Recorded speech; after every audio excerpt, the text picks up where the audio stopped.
c'est marrant. Ici donc on est à Cerro Quing, qui est un gros rocher en fait, en forme de barrette. C'est sa spécialité. Il n'y a pas grand chose autour, c'est une petite randonnée. Mais voilà, on arrive sur ce gros caillou. Alors on connaît pas trop l'histoire parce que c'est pas, il n'y a pas de guide, il n'y a rien. Alors bien entendu, le Paraguay, c'est pas comme les pays qui l'entourent, hein. Il n'y a pas des cascades immenses, ça va pas être des villes avec des bâtiments de ouf. Non, le Paraguay, ça reste très simple, mais c'est très préservé. Ils ont des coins naturels vraiment préservés. Il y a seulement 7 millions d'habitants dans leur pays.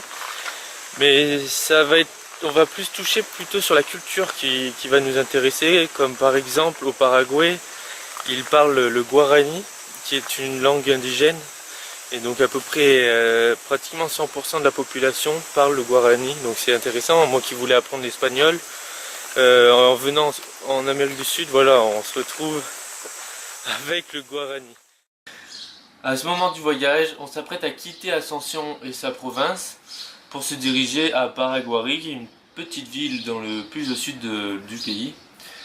Et pour la première fois du voyage, on va rencontrer un problème pour dormir parce qu'on arrive au camping et il est complètement fermé.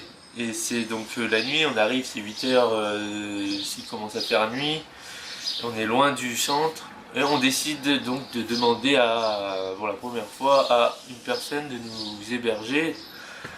Et par chance, on nous répond oui, vous pouvez installer la tente dans le jardin.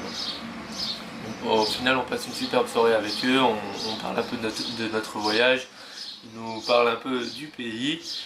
On profite le matin de laisser les valises sur place et on part pour faire une petite randonnée sur le Cerro pour profiter du magnifique paysage du Paraguay.